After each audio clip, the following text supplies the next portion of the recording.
We are going on the record. If you want to talk, please go outside.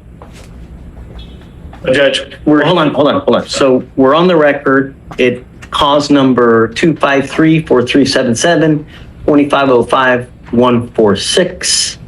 I think that's all we have here, right? Yes. Yes. Okay, so guys, for the record, please announce yourselves. State. Anna Eady, E-A-D-Y, for Mr. Wiggins. Nathaniel Meunier spelled M-U-N-I-E-R, also for the defense. So hold on, before you get into anything, state.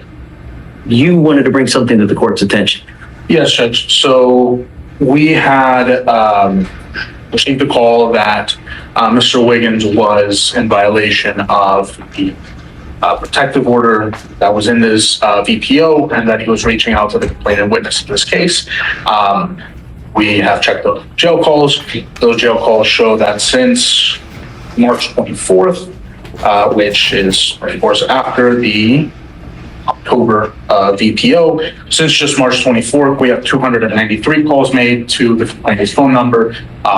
Just yesterday, we had at least 28 calls to that number. So in one day, you're saying he made how many calls? So yesterday, he attempted 28 calls to the complainant's phone. So, Judge, I'm going to preface this conversation with, Miss Edie texted me about 10 minutes ago, so I came up on short notice on this. But my understanding is that there's no longer a protective order in effect, because it's been long enough that the protective order... There's an order for him not to have any contact with her. Are those part of his bond conditions? Yes. My client's not on bond. Well, he is not supposed to have any contact with her whatsoever. I understand, Judge, but the way that this court and other courts in the county have structured those conditions have been bond conditions, which my client is not on a bond. He is in custody. He has not broken. I have ordered him, even though he's in custody, not to call her. I understand, Judge. Assuming that he had violated some form of a court order that is not a bond condition, I believe the appropriate remedy would be contempt, and which would be a separate criminal proceeding. At the same time, for Ms. Edie talking to me today, it sounds like that the court was going to order ag-seg in the jail, so the formal... The only way that we can revoke phone privileges on someone is ag-seg. Yes, Judge.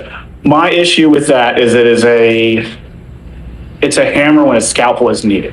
So while I understand that the district attorney's office has alleged that my client is called a victim in this case, there's no protective order in place. The bond conditions are not in effect because he's not on bond, thus no crime has taken place. And third to that, Judge, if he's to move to ag-seg, he would not be able to make any phone calls, not just to the victim, but anyone, including counsel, which while we are here on a misdemeanor, he is in custody on a felony and relatively serious felonies. And not being able... Okay. I understand your plight. Yes, Judge. But there are other remedies for you to be able to communicate. Letters, in person. But the only way for me to be able to ensure that the complaining witness is not called is to put him in segregation. That's the only way. Judge, the problem is nobody would be able to call, including our office as well as his felony attorneys. Letters through the jail are notoriously slow. A letter to my mother, who lives in the same city, takes 4 days. Add in the jail, you're taking over And a I'm week. willing to put him on the docket one time a week so you guys can have contact. Which the problem is, Judge, we would no longer be able to have any form of private contact, and that would only take care of the misdemeanor and not the felony. And not to be impolite, Judge, him having conversations with us are saying, hey, what's going on with the felony? And any jail visits that take place in ag-seg are actually recorded. They're notified by counsel going through the door that those calls are being recorded. I don't have any other option to not prevent Judge, phone calls. This would violate my client's 5th, 6th, 8th, and 14th, off the top of my head, constitutional rights. Right, self-incrimination, because every conversation is going to be monitored going in and out of the jail because they're going to be recorded via jail visits. It will no longer be able to have private visitation inside the courthouse. You can pull them out. You can have private visitation in the rooms there. It's not about me, Judge. It's about felony court is a serious issue. But that's the. Why are you worried about felony court? Because that's why he's in, Judge. That's also in because of ours. Our bonds are at $60,000. I understand, Judge, but the reason that this is taking as long as it is, and it's been taken as serious as it is because he's in custody on a felony. And this court making him to where he cannot participate fully with counsel is... There are other means for you guys to participate, but I've ordered you not to have contact with her. You've called her now over 300 times. I don't understand why you guys aren't filing additional charges anyways. Sorry, Judge, I missed the last statement. I'm The sorry. only way that I can prevent him from making 300 phone calls is to put So him in another wing. I was going to talk with the DA, and obviously, if my client's making these calls, and that's an if, he's dialing a single number, the jail's numbers can be easily blocked. I've done it on my cell phone numerous times when I've changed cell phones. Over the weekend, last weekend, I had 15 jail calls from one client. And as annoying as that is, it's very easy to block it on your cell phone. And I assume the victim could do the same. I have not heard anything from the state. Tell the victim what to do, Nathan. I'm not gonna say, can you please block your number so we can't call you? The least restrictive means, Judge, strict scrutiny dealing with constitutional rights. No other way to prevent him from making phone calls.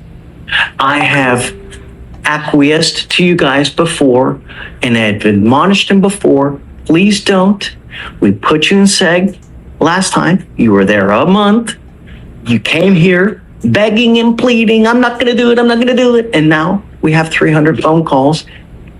So I don't know what else to do. But now back in accent. I'm going to sprinkle the word allegedly to the phone calls because it's the kind of thing where records would exist that have not been provided to the defense by the state.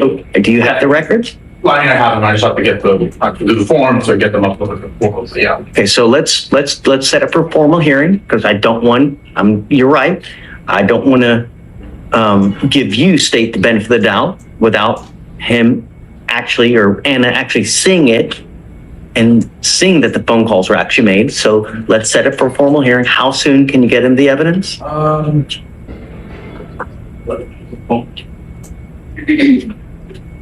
I think the last time that I had it could be tomorrow, it'll be a few days. So, I don't know if we want to set it up for next Monday or something like that. I think I should have it by then. This was just the point of that.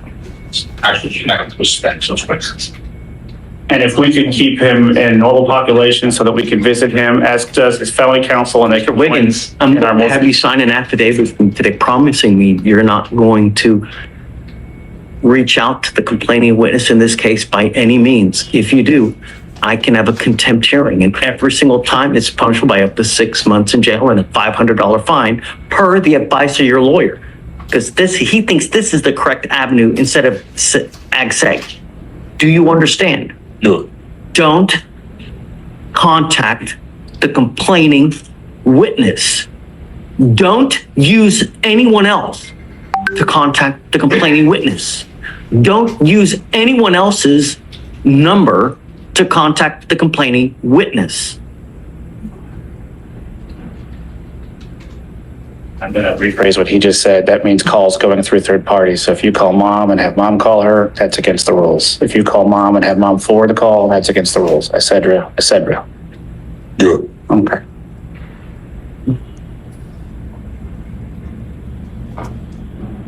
This is the affidavit that you're going to sign promising me you're not going to contact her or the complaining witness in any of my misdemeanor cases. Do you understand? Okay, so you want to set it for Monday? Okay. Let's just get it as soon as you can, get it to them. Have a hearing on Monday to see whether he's actually making the phone calls that we ordered him not to. This is you swearing that you will not make these calls. And let it be clear that I truly have no least restrictive means than to